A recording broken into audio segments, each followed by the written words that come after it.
Hola mi gente hermosa, ¿cómo están? Sean bienvenidos a esta segunda parte de la entrevista a Gabriel Holguín Orellana. En la parte anterior, Gabriel nos habló de su trabajo en el ISSB Student Council, qué son las RSGs y cuáles son sus objetivos. En esta segunda parte, Gabriel nos hablará sobre All Biotech, cuál fue su experiencia en esta cumbre, cuál es su línea de investigación y cuál ha sido su trayectoria profesional hasta el momento. Pasando un poco del tema de las ISSBs, vamos a hablar un poco de All Biotech, ya que usted fue seleccionado como líder de esta cumbre en el 2017. ¿Puedes hablarnos primero de qué es All Biotech y cuáles fueron las razones o cuáles cree usted que fueron las razones por las cuales fue seleccionado como líder en el 2017?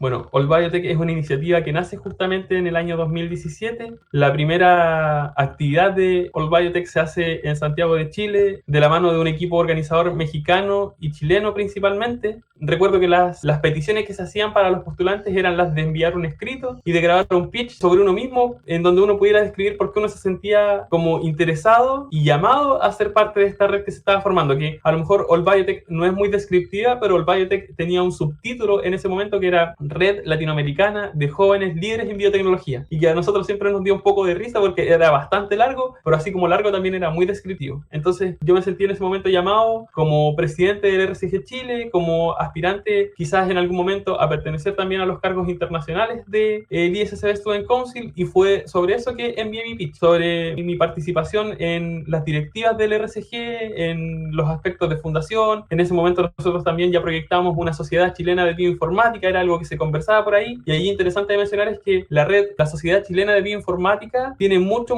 empuje desde los RSG. Es una iniciativa de hecho que nace de los RSG por estudiantes para investigadores senior, porque los investigadores senior tienen muchas capacidades por supuesto, pero siempre adolecen de la falta de tiempo. Entonces fuimos nosotros los estudiantes que desde el RSG nos enfocamos en generar esta infraestructura legal que estuviera disponible para que los investigadores senior también pudieran participar de una sociedad que fuera senior y que fuera enfocada en ello, que fue la posterior Sociedad Chilena de Bioinformática. Entonces yo conversé de varias de esas cosas en el pitch que presenté, en el escrito que también había que enviar. Yo presenté mi interés porque se desarrollara una ciencia que fuera de gran envergadura, que tuviera mucho respaldo de las comunidades, no solo de biología computacional, sino que viniendo de todas las ciencias, en la comunión de una sola gran ciencia en Latinoamérica, de poder unirnos como investigadores y que nos dejáramos quizás de separarnos en diferentes disciplinas, sino que entendiéramos que aquí todos los científicos en Latinoamérica adolecen de los mismos problemas, pero también adolecen de los mismos intereses, que también buscan los mismos objetivos, que todos queremos un enriquecimiento conjunto. Entonces es más que una carta formal, era como un llamado, como un anhelo de que se formaran grandes redes de ciencia en torno a los investigadores, que son principalmente quienes hacen la ciencia. Justamente en la página de All Biotech, su discusión menciona que busca impulsar la aplicación de computación de alto rendimiento en la biotecnología, o computación de alto rendimiento, también conocida como HPC. ¿Podría comentarnos un poco más qué es esto de computación de alto rendimiento? ¿Cuál es su importancia en la bioinformática y biotecnología? Y, de ser el caso, ¿cómo desde la ISSB se está impulsando el uso de estas tecnologías?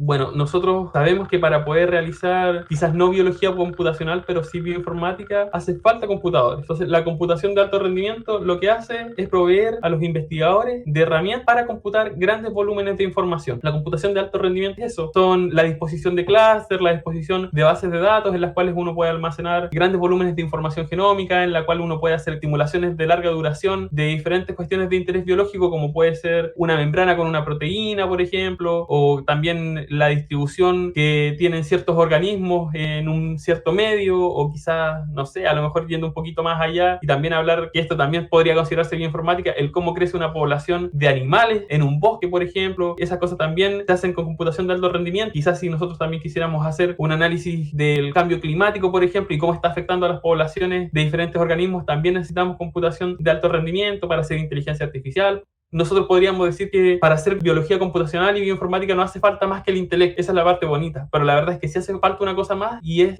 la necesidad quizás de computadores que nos ayuden a cumplir con estos objetivos. Entonces nosotros también hemos trabajado mucho como ISSB Student Council, como Sociedad Chilena de Bioinformática, por tratar de proveer acceso a personas que no lo tienen a herramientas de computación de alto rendimiento, quizás espacios de cómputo, quizás almacenamiento en clústeres, por ejemplo, que son cosas que son necesarias, no obligatorias, y para las cuales se debe trabajar mucho, porque así como hay personas personas que están requiriendo en algunos lugares un espacio de cómputo, hay otros computadores en otros lugares del continente o en otros lugares del mundo que no están siendo utilizados por nadie también. Entonces también tiene que existir esa conectividad entre las personas que necesitan poder hacer sus cálculos y personas que pueden proveer ayuda para que esos cálculos se hagan. Eso principalmente relacionado con la computación de alto rendimiento. Aquí creo que también sería bueno mencionar que si tú estás iniciando en esta área de la bioinformática y necesitas computación de alto rendimiento, ya sea porque tienes un análisis extremadamente complejo, por ejemplo, el modelamiento de una proteína, molecular dinámica, cosas por el estilo, hay clústeres en diferentes países. En Ecuador, por ejemplo, se tiene el clúster de CEDIA. Usted creo que nos puede mencionar otros clústeres en diferentes países. Yo mi cómputo lo hago en la Universidad Nacional de Córdoba, en el Centro de Computación y Alto Desempeño de la Universidad Nacional de Córdoba, porque allí alcanzo a suplir todas las necesidades que yo tengo de computación. Sin embargo, también sé que puedo acceder al clúster de la Universidad de Chile. De hecho, allí la invitación está hecha para las personas que anden buscando grandes centros de cómputo que puedan proveerles un espacio de cómputo, porque en Santiago de Chile, en la Universidad de Chile particularmente, existe este centro de cómputo también que tiene un clúster que se llama Leftraru, y Leftraru permite abrir cuentas a cualquier usuario. Entonces uno tiene que sí subir una carta a la institución a la cual pertenece, una explicación de por qué está buscando ese cómputo. Sin embargo, no va a tener problemas de acceder porque en la medida que esté justificado, ese cómputo se provee en el clúster Leftraru, que es uno de los de mayor envergadura en toda Latinoamérica. Si ahora uno necesita un poco más de poder de cómputo, Leftraru también ofrece mayor capacidad en la medida que uno puede hacer un problema de escalamiento. El problema de escalamiento es tomar una mínima porción del problema que uno está estudiando, separarlo en pequeñas partes e ir viendo cuánto cómputo necesita para que el cómputo no se esté desperdiciando. Es decir, si yo necesito simular una proteína, por ejemplo, interactuando con una superficie inorgánica como ocurre al interior de una jeringa de una vacuna. Entonces yo puedo, a lo mejor por un problema de esa envergadura, requerir mucho cómputo y yo puedo pedirlo al Leftraru, pero sin embargo, a la hora de optimizar, lo que se le pide a la persona que está buscando ese cómputo es que haga este problema en donde uno diga, ya, no voy a tomar la proteína completa, no voy a tomar una gran superficie, sino que voy a tomar una pequeña porción de la superficie, voy a tomar un aminoácido y voy a ver cuánto cómputo necesito. Después subo 2 aminoácidos con una porción de superficie más grande y voy viendo cuánto voy requiriendo, porque la resolución de problemas a nivel computacional no siempre ocurre de manera lineal. Eso quiere decir que yo puedo tener a lo mejor 50 aminoácidos interactuando y estarlo simulando en 2 nodos de un clase. Sin embargo, si yo después quiero hacerlo en 4 nodos, no quiere decir que va a ir el doble de rápido. Eso va a depender del problema en particular. O sea, 6 nodos trabajando al mismo tiempo no siempre son 3 veces más rápido que cuando yo ocupo 2. Eso depende de mi problema. Entonces, a la hora de optimizar, a lo mejor hace falta mirar que si yo con 2 nodos estoy consiguiendo hacer mi simulación en 3 días y con 10 nodos la estoy haciendo en 0.9 días, por ejemplo, entonces estoy ocupando 8 nodos de más para acelerar un 20% mi tiempo. No vale la pena. Allí, eso. También sé que en Ecuador, como tú me comentabas, también hay cómputo. Sé que hay universidades mexicanas también proveen cómputo si alguien lo necesita, pero en general, mientras uno conozca a alguien o uno quiera encontrar ese recurso, uno puede acercarse a algún investigador que se dedique al área, preguntarle en dónde puede acceder, y en general esos recursos no es tan difícil de conseguir. Ya tengo la experiencia en el clúster de CEDIA y no me bastó más que un correo electrónico para que se generase mi cuenta. En otras instituciones puede que sea un proceso un poco más burocrático, pero siempre está la disponibilidad. Bueno, pasemos ahora un poco más a hablar de usted como investigador. ¿Cuál es su línea de investigación y en qué otros proyectos ha trabajado, además de estas sociedades de bioinformática y biología computacional?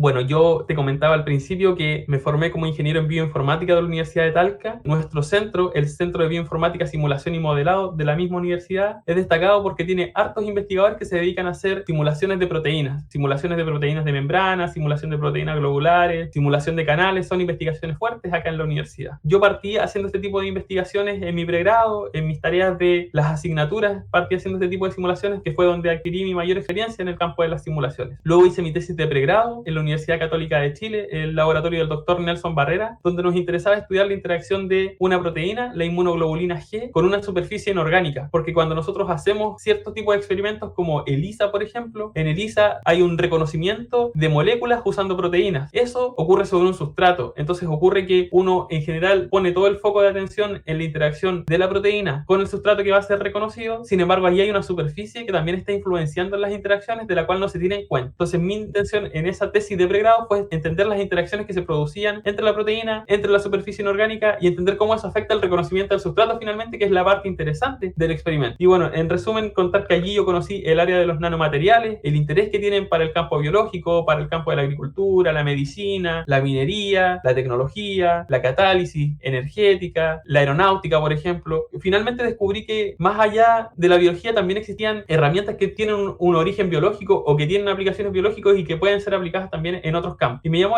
la atención en particular las nanopartículas, porque las nanopartículas, además de todas estas aplicaciones que yo ya te comentaba que tienen, también se pueden usar para el drug delivery. Entonces fue por allí que yo dije, me gustaría entender cómo esta parte inorgánica se puede aplicar en el área biológica. Y así empecé a trabajar en nanopartículas de cobre. En mi tesis doctoral elegí el cobre porque yo entiendo que el cobre es un material muy importante para Chile. De hecho, el principal ingreso de nuestra nación viene de la minería del cobre, y sin embargo se siente que existe la necesidad de evolucionar la minería del cobre a algo que sea más sustentable. Aquí en Chile, de cada tonelada de cobre que se exporta, realmente no se exporta una tonelada de cobre. Son 700 kilogramos de barro y 300 kilogramos de cobre. Bueno, 700 más 300 es una tonelada. Entonces uno dice, se exportó una tonelada de cobre, pero en realidad lo que se exporta más es barro, porque el barro se extrae y se exporta como crudo. Digo, el cobre se extrae y se exporta como crudo con todas esas impurezas. Entonces, en resumen, acá en Chile no se hace más que sacar el cobre, enviarlo a Europa, enviarlo a Asia, y en Asia lo transforman en un tornillo, lo transforman en un chip, lo transforman en un cable, por ejemplo. Aquí nosotros, como cada país de Latinoamérica, todo se exporta como crudo, todo se exporta como materia prima y no se le saca ningún valor agregado. Entonces yo creo que esas son cosas que hay que ir mejorando, y es por eso que mi interés se centró en las nanopartículas de cobre. Ahora bien, ya había mucho estudio en torno a las nanopartículas de cobre, entonces yo empecé a estudiar la interacción del cobre con el grafeno, y así en nuestra investigación nos hemos dado cuenta, junto con mis tutores, con que el cobre puede ser potenciado por el grafeno en un sinfín de aplicaciones, y es por eso que seguimos trabajando en este nanomaterial híbrido de cobre con grafeno, nanopartículas de cobre con grafeno. Wow.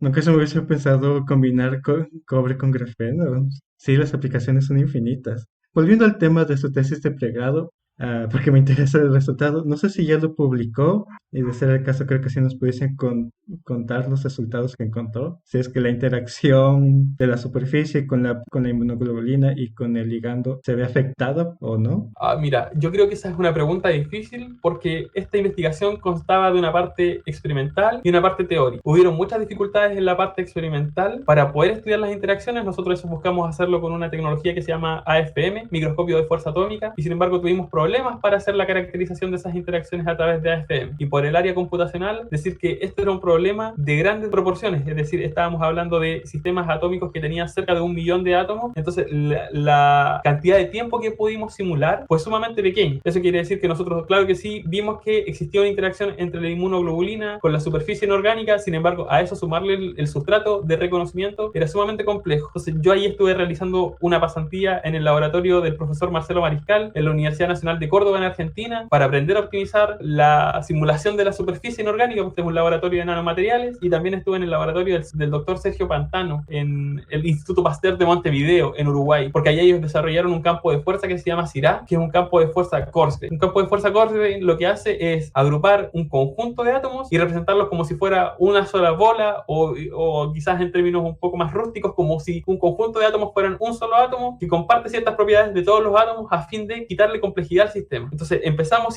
a implementar muchas tecnologías en el estudio de ese problema, y sin embargo fue difícil hacerlas converger todas en la resolución. Entonces la verdad es que esa investigación está en stand-by en ese momento, y yo espero que en algún momento podamos retomarla junto a los experimentalistas también, pero sin embargo no hay un resultado que nosotros podamos reportar por ahora. Esperemos que pronto puedan retornar con esa investigación, que realmente suena muy interesante. Sí, es un problema difícil. Claro, cuando dijiste 1 millón de partículas, ya no soy experto en biología estructural, pero sé un poco. Y sí, es un problema muy grande, y el tiempo de simulación supongo que no habrán podido sobrepasar los 50 nanosegundos. 10 nanosegundos corríamos en ese momento. Esto fue hace como 3 años atrás. Entonces 10 nanosegundos sí que es muy poco tiempo para estudiar la interacción de una proteína, de una superficie, y aquí hay una complejidad adicional, y es que uno generalmente tiene desarrollado potenciales de interacción para moléculas orgánicas, potenciales de interacción para moléculas inorgánicas, pero potenciales de interacción de interfaz orgánico-inorgánico es sumamente complejo, porque pensemos nosotros en el carbono. carbono. El carbono en sus contextos orgánicos siempre es tetravalente. El carbono siempre hace 4 enlaces. Y sin embargo, para mí, ir al área de los materiales y darme cuenta que cuando el carbono forma parte del grafeno está haciendo 3 enlaces y permanece estable, fue como un puff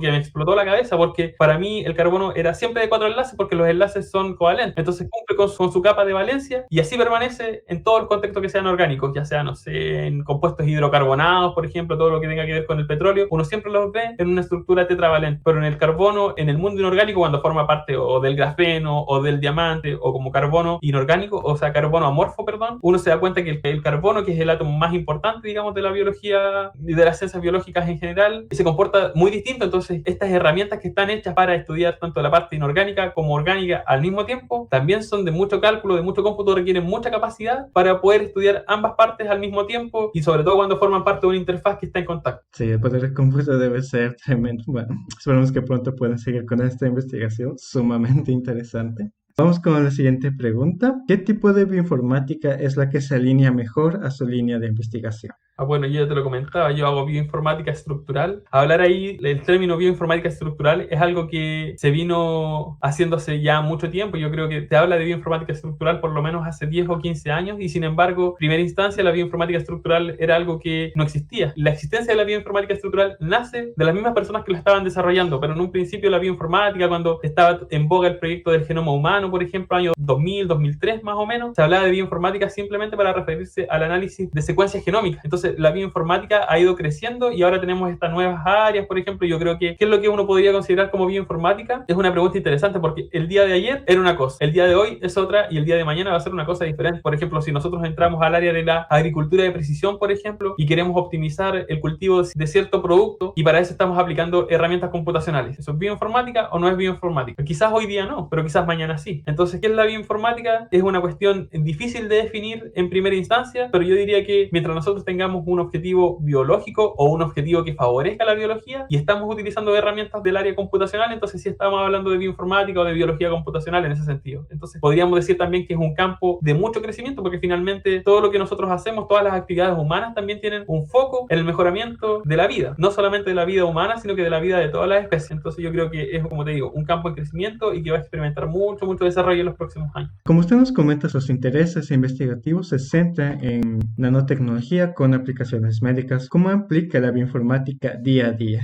Bueno, allí comentarte una cuestión interesante y es que yo sentí que salir del área biológica, del área bioinformática y entrar al área de la física, al área de los nanomateriales iba a ser sumamente complejo porque son mundos totalmente diferentes. Sin embargo, las herramientas que uno utiliza en la bioinformática para la simulación de proteínas son muy similares a las que se ocupan en física para hacer simulaciones de materiales, por ejemplo. Yo creo que si bien en este momento no estoy 100% enfocado en la resolución de problemas biológicos cuando estoy estudiando nanopartículas, sí que las herramientas que aprendí desde el área de la bioinformática me han servido mucho para entrar al área de los materiales. Entonces, eso, muy interesante el haber descubierto que estamos utilizando las mismas herramientas en diferentes campos y que eso hace que muchos investigadores puedan migrar de un lado al otro, lo que es bastante enriquecedor para ambas disciplinas, como se requiere en este momento en que todas las disciplinas realmente son multidisciplinarias. Uno no dice hoy día yo soy biólogo o yo soy físico o yo soy químico. En este momento de la historia, todos los investigadores son físicos, son químicos y son biólogos y también tienen sus disciplinas que son afines, que son la bioquímica, la biofísica, la fisicoquímica, la biotecnología, la nanotecnología, la bioinformática misma, por ejemplo. Yo creo que este es el mundo de los proyectos multidisciplinarios, de los equipos multidisciplinarios y de los investigadores multidisciplinarios también. Yo siento que el aprendizaje que adquirí en bioinformática me ha servido mucho para desarrollar un campo que en este momento a lo mejor se visualiza como distinto cuando estoy trabajando solo con los materiales y sin embargo también me va a permitir volver a hacer un rollback y tomar ese conocimiento que aprendí del área de la física y aplicarlo al área de la biología también.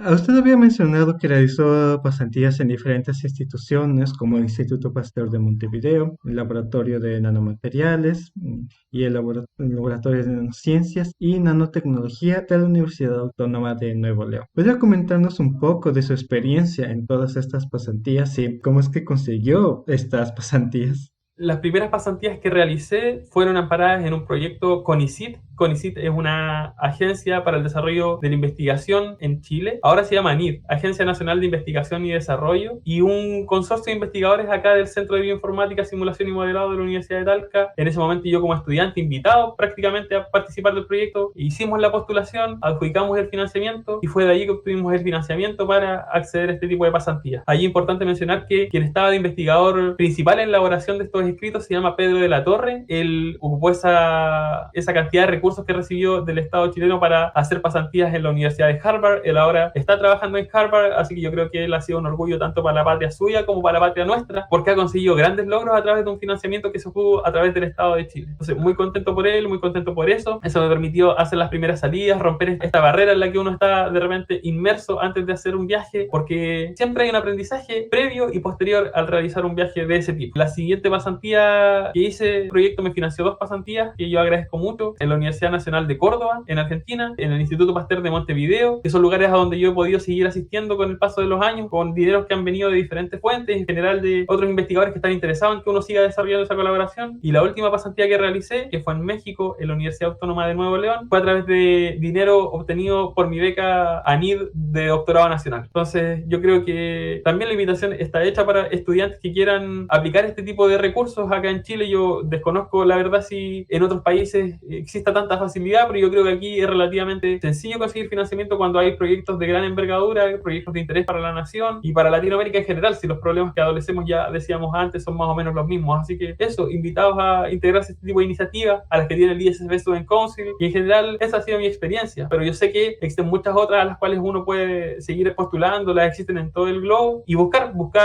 mandar correos. De repente son los mismos investigadores receptores los que tienen financiamiento y no saben a quién invitar, entonces siempre está esa posibilidad de escribir a los laboratorios, preguntar si uno puede hacer una pasantía, qué es lo que le sugieren a uno, si existe el financiamiento, si uno puede participar de voluntario en algún proyecto, si se puede ayudar a organizar algún evento, por ejemplo. Esas son cosas de repente de las cuales uno no espera que pueda conseguir dinero, y sin embargo en el preguntar o en el pedir no hay engaño, como se dice.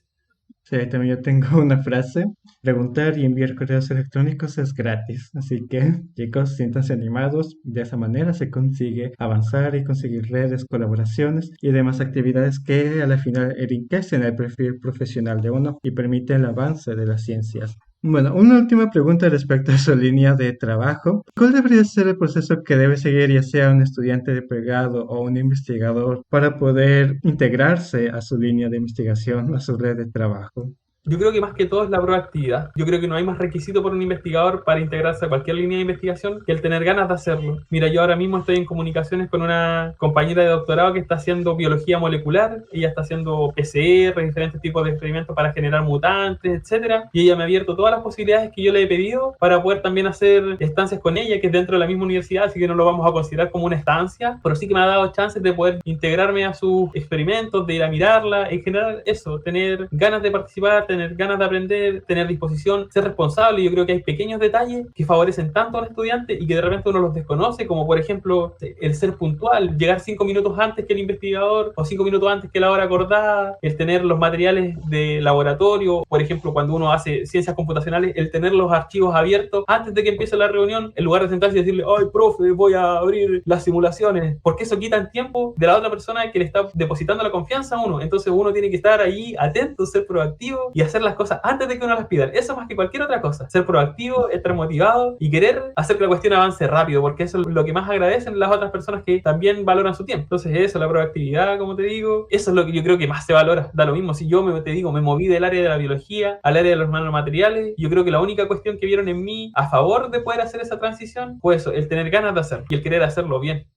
Sumamente interesante y alentador. Así que ya saben, chicos, si les interesa la biología y las nanopartículas, Gabriel está buscando estudiantes entusiastas, personas entusiastas y proactivas. Pasamos a la última parte, que es mi parte favorita, de contar anécdotas y cosas por el estilo. ¿Cómo fue su acercamiento a la bioinformática? Usted se estrelló, como todo el mundo lo hemos hecho, cuando nos damos cuenta que tenemos que usar Linux, con las líneas de comando, aprender un poco de programación. Si es que usted se estrelló o si es que ya tenía ciertos conocimientos que suavizaron ese golpe, porque si me dice que no se estrelló, lo dudaré bastante. Sí, yo también lo dudaría de cualquier persona, porque es difícil no cometer errores cuando uno está adentrándose a una disciplina que es tan novedosa como la biología computacional o la bioinformática. Yo creo que, oye, es una pregunta dolorosa, porque creo que muchos, en el momento en que nos adentramos al mundo de Linux y queremos hacerlo bien, nos enfrentamos a ese trauma de, no sé, instalar nuestra distribución y perder los archivos que vienen de Windows, por ejemplo, o darnos cuenta que todas las herramientas no están disponibles. Son procesos dolorosos cuando uno no tiene la experiencia previa, no sabe mucho de computación, que yo creo creo que en general lo que le pasa a la mayoría de las personas que se están adentrando y que le tienen un poquito de resistencia a la disciplina, por lo mismo, porque hay que tomar de repente algunos riesgos que implican pérdida de material que uno considera importante a nivel computacional, a veces un poco de pérdida de tiempo, pero el aprendizaje es así, a base de equivocaciones. Yo en particular la disciplina no la conocía antes de entrar a la universidad y de hecho hasta tercero o cuarto año tampoco sabía mucho todavía de la disciplina. Yo me acuerdo que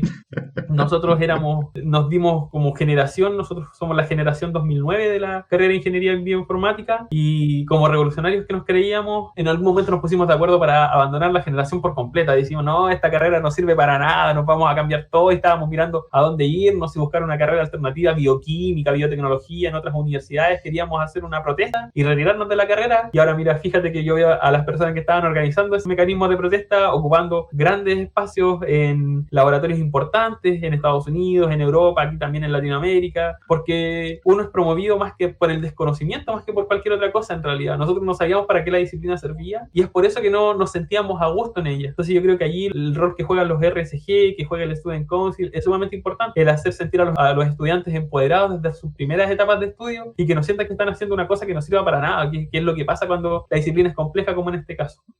Sumamente interesante, no, no sabía que trataron de hacer ese boicot en su universidad.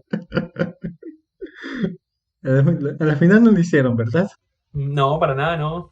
Igual uno decía, pero la fortaleza para dejar una carrera porque todos lo están haciendo también, como que tampoco era muy acertado hacerlo, no nada muy coherente. Sí, a mí también me pasó. Yo no sabía que estaba estudiando sino hasta mediados de la carrera, que no, no es algo que sea exclusivo de una sola carrera. Pasa muchas veces que uno se mete a estudiar una carrera, ya sea porque le gusta la afinidad, pero puede ser el caso de que uno no sepa qué es lo que realmente está estudiando, sino y hasta que estés incluso saliendo. Esta cuestión de acá a mí siempre me la preguntan. Tengo una amiga que le huye a la bioinformática por el hecho de que cree que es necesario programar. ¿Cuál es su criterio al respecto? ¿Qué tan importante es la programación tanto para la bioinformática y la biología computacional?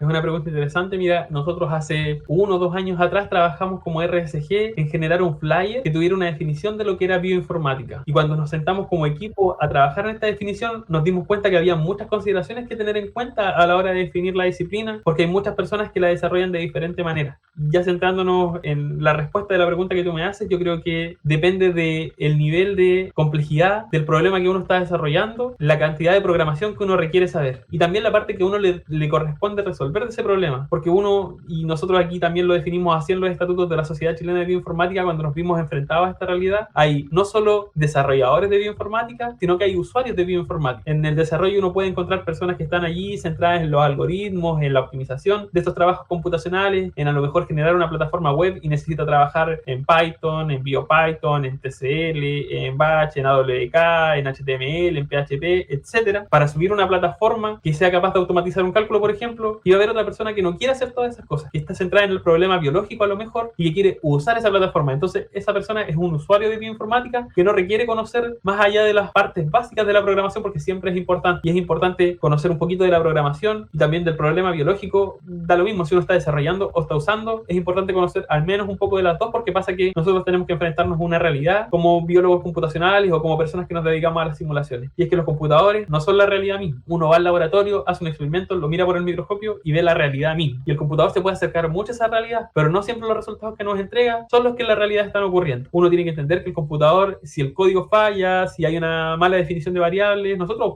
podemos forzar al computador a entregarnos lo que sea, literalmente lo que sea. Entonces uno tiene que siempre tener en cuenta eso, de que en la medida que uno puede optimizar a través del código el estudio de un problema biológico, uno tiene que hacerlo y para eso se requiere al menos un poquito de conocimiento de programación, aunque no sea extenso, y también entender el problema biológico, porque si el computador entrega una cosa y uno no sabe interpretarlo en términos de la naturaleza, digamos, entonces es difícil predecir o es difícil concluir si el computador está haciéndolo bien o está haciéndolo mal. Entonces hace falta conocer las dos cosas y es recordarnos que el computador entrega cualquier cosa y que las simulaciones no son la realidad misma por ahora. Yo creo que en algún momento vamos a estar en un futuro como en la Matrix y yo creo que los computadores, la inteligencia artificial no van a fallar más. Yo creo que a lo mejor no en un futuro cercano, pero sí a lo mejor en un futuro lejano, sí nos vamos a encontrar con que ya no es necesario pasarse horas en un laboratorio experimental porque la capacidad que llegan a tener los computadores va a ser tan extensa que no va a haber duda de los resultados que están entregando. Pero sí que falta para eso todavía. Sí, sumamente interesante. Sí, es verdad lo que dice. El tema de bioinformática, biología computacional tiene diferentes niveles. Como usted mencionó, cuando uno es usuario, que si bien no maneja muy bien conceptos de programación, de algoritmos computacionales, pero sí domina el problema biológico que está analizando y es capaz de interpretar los resultados. Entonces, esa persona va a buscar un programa, ya sea que esté en línea o ya sea que deba instalarlo para poder hacer ese análisis que requiere. Eso también es bioinformática. Y también tenemos el otro extremo donde están los desarrolladores, con las personas que están atrás de todos los programas, estamos en los procesos de optimización, de algoritmos, de escribir el código, depuración de errores y demás. ¿Cuántas veces dañó su computadora, ya digamos, cuando estaba aprendiendo, durante su carrera o durante su tesis? Yo, sí, para entrar en confianza, yo cuando estaba haciendo mi tesis de pregrado, yo tuve que formatearla un total de 3, 4 veces si no estoy mal. Como no sabía de todo, entonces sin darme cuenta dañé el ambiente donde estaba trabajando. Yo creo que cuando uno es usuario de Windows, tiene que hacer ese proceso de formateo y de reinstalación de programas una vez por año. Una vez por año, más o menos, yo calcularía qué es lo que se hace. Porque pasa que Windows es un sistema operativo que está muy bien optimizado para la reproducción de su interfaz gráfica, por ejemplo, para interactuar con diferentes tipos de programas, pero sí que también tiene esos problemas de que es muy fácil juntar basura en el sistema operativo, que la RAM no opera como corresponde cuando ya se ha juntado mucha cantidad de cómputo, incluso a lo largo del tiempo. Pasa también que existe mucho virus, mucho troyano para Windows, entonces inevitablemente, y por mucho que uno esté cuidando su sistema operativo, cuando uno trabaja en Windows, se ve enfrentado a ese tipo de problemas, a ese tipo de desafíos. Con Linux es diferente, y yo por eso es que ahora soy usuario de Linux. Casi del 98-99% de las operaciones que yo hago las hago en Linux. Yo creo que ahí las herramientas en la nube han ayudado mucho, las herramientas de Google, por ejemplo, para tratar los documentos. También hay versiones de Photoshop en línea que también ayudan mucho, porque esas son las cosas que uno principalmente cuando está enfocado en el trabajo echa de menos desde el Windows. La capacidad de poder desarrollar un buen escrito, por ejemplo, como lo hacen en Word, o la capacidad de poder editar bien una imagen como se hace en Photoshop. Bueno, existen alternativas ahora que uno puede optar desde las plataformas que son libres, como las distintas distribuciones de Linux, y se les puede sacar mucho provecho. Entonces yo te digo, en ese caso yo he conocido personas que tienen versiones de Linux que son del año 2012, 2013 y no han tenido necesidad de formatearlo porque Linux está muy bien optimizado para cuidar el sistema operativo, la integridad del sistema operativo. Entonces no se rompe tan fácilmente como no se rompe tan fácilmente, por ejemplo, un sistema operativo, un Android de un teléfono, que a lo mejor mucha gente no lo sabe, pero que también está basado en Linux. Uno puede tener un computador celular, teléfono inteligente, su ciclo de vida entero sin formatearlo ninguna vez, porque Android es muy consistente como lo es Linux en general. Entonces, cuando era usuario de Windows, sí que requerí ese formateo muchas veces. En muchas de ellas perdí muchos archivos que para mí eran importantes, fotos, trabajos. Ahora sí, la sugerencia yo creo que siempre es que la procrastinación no lo pilla uno cuando uno tiene que hacer cosas importantes y uno decida que quiere arreglar su máquina, porque eso es muy habitual, creo yo, que uno dice, justo ahora que tengo que hacer este informe para mañana, tengo ganas de arreglar mi computador. Y ahí, ya sea el Linux con Windows, uno siempre tiene el riesgo de echarlo a perder y enfrentarse con un problema que es aún mayor, que después no tener herramientas de trabajo para poder continuar con las obligaciones propias. Entonces, la idea es que uno venga a arreglar su computador cuando uno tiene tiempo para hacerlo y no cuando lo está haciendo para dejar de hacer otra cosa, porque puede terminar con consecuencias que son devastadoras para el desarrollo como estudiante, como investigador y como profesional en cualquier área en realidad. ¿Cuántas veces formateó tu computadora?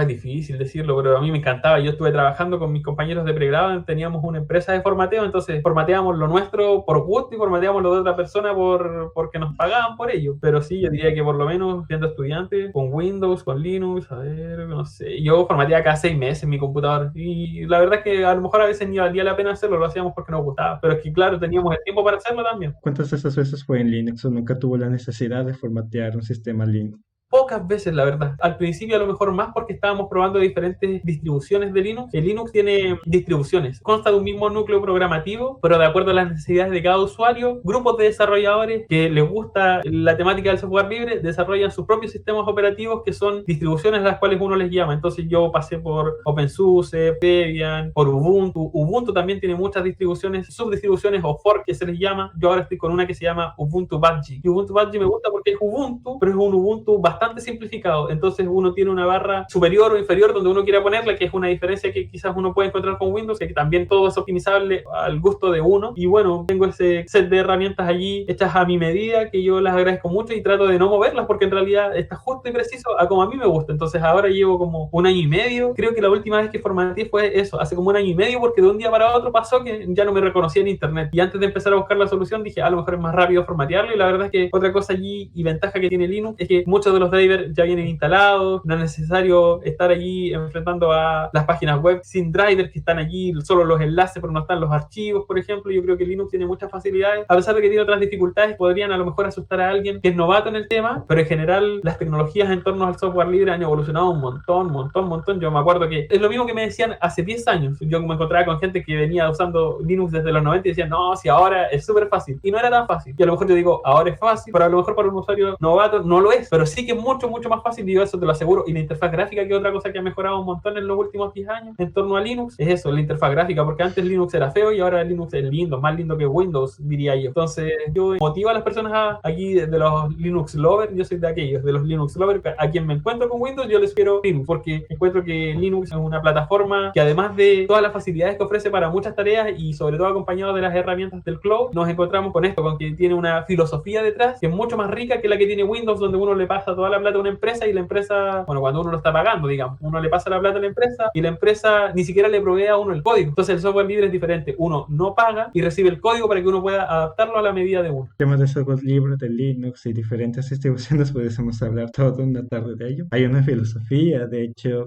como se menciona, de Linux como un sistema operativo libre. Y justamente el tema de que es libre y que está también mencionado, ha hecho que los propios usuarios sean los que los potencien y los que lo optimicen al máximo. Sí, de hecho, una de las primeras lecciones que se enseña en bioinformática, biología computacional, es deja de usar Windows. Esto suele chocar con muchos estudiantes que ya sea que no les interesa o que recién están iniciándose, pero es una realidad que va a tocar adaptarse. No es el fin del mundo cambiarse a un sistema operativo diferente. Usted, como eso menciona, uno después de conocerlo realmente y las potencialidades que tiene, pues uno se queda con eso. Sí, lo mismo pasa con el uso de la consola. Yo creo que a uno lo motiva mucho usar la consola y uno dice, no, porque con el mouse son más rápido. No, pero es que la velocidad máxima que uno puede alcanzar con el mouse, haciendo clic en las pestañas y en las ventanas, no tiene comparación con lo que uno puede hacer en la consola, finalmente. Y yo creo que Linux también provee esa facilidad de tener una consola que es súper rica, en la que uno puede acceder a archivos que son tan grandes que a través de un editor de texto normal, no es posible acceder, por ejemplo. Uno por eso tiene que también aprender a usar la consola, porque si uno está tratando un gen, a lo mejor lo puede abrir con un editor de texto común y corriente, pero si uno quiere mirar un genoma completo, como fuera el del trigo, por ejemplo, que es bastante extenso, entonces uno necesita herramientas que vienen de la consola. Entonces, mientras uno menos retrase ese paso a las herramientas de software libre y al uso de la consola, entonces más se agradece después en el futuro. Yo miro para atrás y digo, ojalá hubiese partido antes, porque ahora tendría mucho más dominio incluso. Siguiente pregunta. ¿Cuál sería su consejo para un joven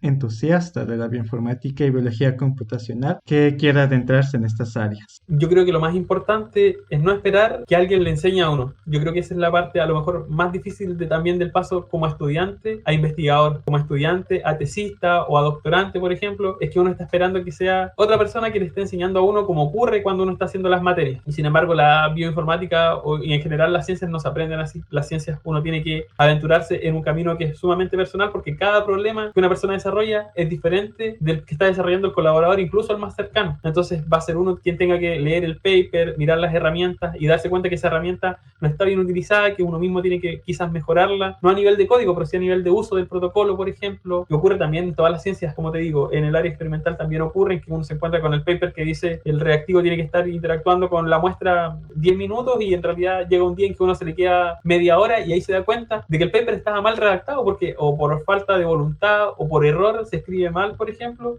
y es uno quien tiene que ir haciendo ese descubrimiento en el camino personal de hacer ciencia. Entonces, eso principalmente, ir a los tutoriales, buscar los foros, practicar el inglés. Yo creo que esa es una herramienta que se ha mencionado poco en esta entrevista y sin embargo puede ser de las más importantes. El tener una destreza con el inglés también le acelera a uno mucho el trabajo y la velocidad a la cual uno puede resolver los problemas que enfrenta. Así que eso, motivación, hacerlo por cuenta propia y el idioma. Sí, yo de hecho en mi poca experiencia en la bioinformática me he dado cuenta que algo en común con los programadores es el tema de googlear y googlear. Me he dado cuenta, bueno, no sé si sea verdad, porque googlear en inglés te da acceso a foros que en español son muy difíciles de encontrar. Yo sinceramente, ahora que lo pienso, yo nunca he googleado ninguno de los problemas que he tenido en español. Sí, directamente en inglés y siempre he encontrado una solución. A veces inmediatamente, otras veces he tenido que buscar otros términos, pero sí, buscar soluciones en español, tristemente todavía no se encuentra mucho, en inglés es más posible que lo encuentre.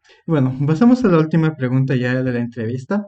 Durante todo hemos hablado de bioinformática, biología computacional, de sociedades, el ISSB Council, los RSGs, de su trayectoria como tal en esta área, pero díganos en sus palabras, ¿qué es la bioinformática? Yo diría que a lo mejor un poco alejado de los términos académicos, la bioinformática es una disciplina que permite a las personas que no estamos tan dotados de recursos monetarios poder hacer una ciencia que sea de primer nivel. Yo creo que eso es lo que más se puede agradecer de la bioinformática. Nosotros, formando parte de cierto equipo, de hecho, estamos en contacto con el Banco Interamericano del Desarrollo, el BID, porque ellos también se han acercado a nosotros como ISSB Student Council y como investigadores bioinformáticos latinoamericanos, porque ellos han visto en la bioinformática una disciplina que es capaz de acelerar el crecimiento de nuestro continente, como no han logrado hacerlo otras disciplinas que se han desarrollado en la antigüedad, principalmente por la falta de recursos monetarios, por la falta de instrumentos de laboratorio, y en este caso no es necesario tenerlas aquí presencialmente. Es verdad, ya decíamos que la bioinformática requiere a lo mejor de grandes centros de cómputo, de grandes capacidades de computación para poder resolver los cálculos, pero no es necesario que estén aquí. Uno puede accederlos si los pide a personas que están quizás en otros lugares del mundo, en otros países de Latinoamérica o en otros países de Europa o de Estados Unidos, por ejemplo. Uno puede encontrar esos recursos sin necesidad siquiera de moverse de su casa. Entonces ahí hay una cosa de la bioinformática que también es bastante favorable para las personas que les gusta la ciencia, y es que uno no necesita salir de su casa para poder desarrollarla. Y por eso yo creo que también tuvo ese rol tan importante durante el desarrollo de la pandemia y la resolución de los problemas de pandemia que siguen en marcha, por supuesto, pero que sin embargo nos damos cuenta que estamos en un grado ya de esta etapa de la historia, de esta etapa de la humanidad que ya yo espero que esté camino a ser resuelto. Entonces allí yo creo que más allá de los términos académicos, uno puede encontrar en la bioinformática una disciplina de mucho aprendizaje, de autocrecimiento, y que es un camino que se puede desarrollar en solitario, aunque también la importancia de estar acompañado es sumamente relevante. Eso, tenemos una herramienta que nos posibilita de poder hacer ciencia de primer nivel sin necesidad de salir de nuestra casa. Completamente verdad lo que mencionas, Gabriel. Bueno, este será el final de la entrevista. Muchas gracias, Gabriel, y muchas gracias a todos nuestros oyentes por acompañarnos en esta ocasión. Yo me despido, mi gente hermosa. Adiós.